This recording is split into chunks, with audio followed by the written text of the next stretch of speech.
Привет, друзья! Как дела? My name is Fedor, and in Russian, one word говорить can be договорить, поговорить, выговорить, уговорить, подговорить, and many more different variations. The thing highlighted in green right here is a prefix, and there's many of them in Russian. Today, you will understand them all, why they are used, what role they serve, and why you need them too. So let's start with the basics of Russian prefixes. First and foremost, Russian has about 40 prefixes. Here they are on the screen, about 40 individual prefixes. But the ones highlighted right now are just simply forms or variations of other prefixes. So this list should really look like this. So here are all the different prefixes that you guys can choose and use in your Russian. Let's learn them all, understand what they mean in its entirety. A prefix in Russian is what's added before a verb or action word like to run, to go, to see, to drink, to eat.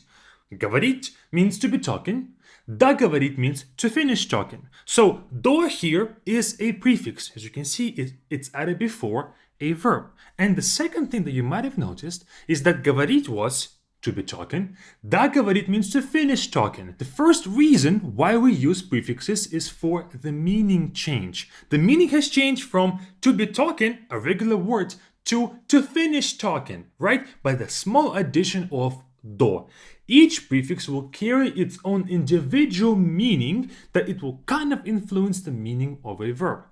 This verb, договорить, did not completely change from to be talking to run, right? Which can happen sometimes, but most of the times the meaning effect would be subtle. It's going to be very small and extra detail to our action. So that's the first reason why we use prefixes, is to change the meaning. The second role of a prefix is going to be to change the aspect. So говорить and договорить. Говорить is imperfective while договорить is perfective. What do those two terms mean? These are aspects. Imperfective aspect, perfective aspect. But the best way to think about the aspects is imperfective. We only focus on the process of the action. We only care that I was talking, okay? We don't care what I was talking about. We don't care about the outcome of me talking, okay? And договорить is perfective, where we do care about the outcome, but we don't care about the process itself. We do care that you have finished talking. That's the result of your action.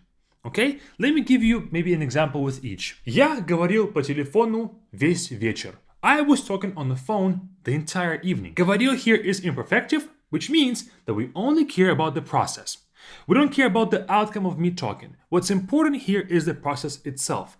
The key of this sentence is that I was busy talking for the whole evening. That's the main point of this sentence right here. We only care about the process with imperfective aspect. Now let's flip it to perfective. Ты уже договорил? Можно у тебя спросить? Ты уже договорил. Did you already finish talking? Можно у тебя спросить? Can I ask you something?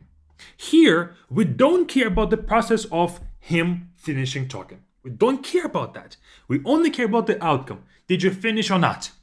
That's our focus in this sentence. So with perfective aspects in sentences, we only care about the outcome. While with imperfective, we only care about the process. That's the briefest, the quickest way I can explain aspects. Aspects is an easy topic in theory, but it's a very challenging one in practice because with English logic and Russian logic, they don't always meet in the middle.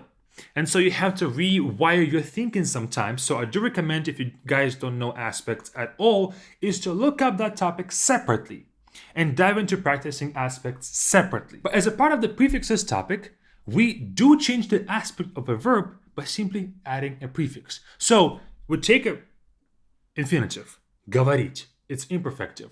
We can make it perfective by simply adding a prefix, договорить.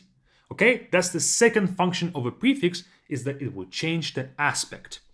All prefixes will do that. Regardless of which prefix you choose, they will all do that in Russian. And now let's get to the more fun part of Russian prefixes, is the meaning change. How can we change the meaning of a verb by adding a prefix to it?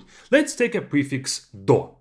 Do, its function of meaning can be split into 3 different categories. Its effects on verbs of motion, like идти, to walk, ехать, to drive. Second is a common meaning of do. In other words, what is it mostly used for? What is more general meaning? Okay, for do. And then the third part is unique interactions, where do is gonna go away from its common usage and be more of one-on-one basis with individual words. In other words, you cannot predict what the combination with do and other verbs will do. So each prefix will kind of have these three categories. They will have one meaning for verbs of motion, one meaning for other verbs outside of verbs of motion, and then thirdly, unique interactions that you can never predict. Okay? So with do, for verbs of motion, do means to reach your destination. If ехать is to drive, доехать means to get there by driving. Я ехал 2 часа. I was driving for 2 hours. I'm in the process of driving. And then I can say, я уже доехал. I've already gotten there. I've already gotten there by driving.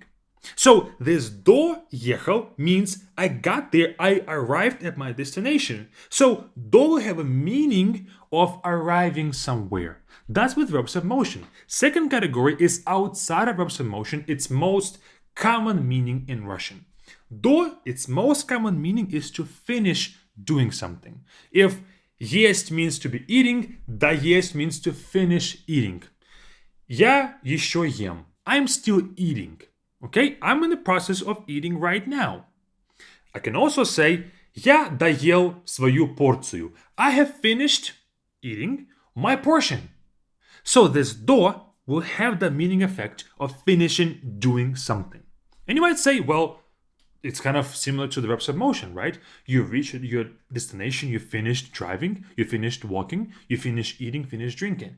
And I would say yes, of course, there is some similarity, but for the majority of prefixes, this will not be the case. Prefixes are typically separate in their meaning from verbs of motion and regular verbs. And finally, we have unpredictable interactions with individual words. For example, просить means to ask a question or ask for a favor. Допросить means to interrogate. Unpredictable meaning doesn't mean to finish doing something. Я просил его о помощи. I was asking him for help, or I've asked him for help. Okay? Просил just means to ask for something. Меня допросили на границе. I was interrogated at the border. Допросили means they were interrogating me. Okay? Again, unpredictable meaning change. If I only gave you do as a prefix and просили to mean to ask a question, there's no chance that you would have guessed that допросили was to interrogate, right? And that's the third layer of Russian prefixes in their meaning, is when we have unique interactions, unpredictable stuff. Okay? And the best way to learn prefixes is to learn them one by one. And that's your job going forward after this video, is to learn each case. If you go back to the table right here, these are all different prefixes that you have to learn their meaning and their unique interactions. But good news, you don't have to do it alone. You don't have to go through prefixes alone by yourself, figuring it out, looking for examples, looking for sentences. We have created a course on our Be Fluent class called Master Russian Prefixes. We have just released it. If you're our Be Fluent class student, you have access to it right this second. What you'll get with that course is a breakdown of each prefix, understand its meaning, usage, all of that. You'll master that prefix in that particular lesson. Then you get a list of all words that that prefix gets combined with. Not all the entirety of Russian words, but the most common one, the most useful ones. And of course, finally, we can go nowhere without practicing our prefix usage. Practice using the prefixes in the right sentences and telling the meaning of that prefix. So when you have to make it on the spot, making a sentence, you will know how to do it. You have already practiced to do that. Check out that course along with other materials on our Be Fluent class with this button right here, or continue watching this next video on YouTube. Check out the course. It's going to be great. It's going to be rich in knowledge, rich in information.